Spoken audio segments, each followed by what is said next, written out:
কালকে তো চাঁদ রাত, একটা কল করবেন। আকাশে চাঁদটা দেখে আপনার ভয়েসটা শোনার প্রচন্ড ইচ্ছা হবে।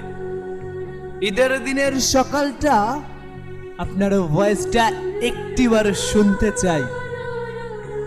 ঈদের আনন্দটা দ্বিগুণ হবে। জানি সে ভাগ্য আমার হবে না, তবুও কেন জানি অপেক্ষা করতে মন চাই। আরে ঈদের চাঁদ দেখার পরে সবাই সবাইকে ঈদ মোবারক জানায়, কিন্তু এই মনটা শুধু আপনার একটা মেসেজের অপেক্ষা করে যায়। আরে অপরিচিত কত মানুষেও তো ঈদের শুভেচ্ছা জানায়। আপনি না হয় ওইভাবেই একটা মেসেজ পাঠাইয়েন, তবু একটা মেসেজ দিবেন।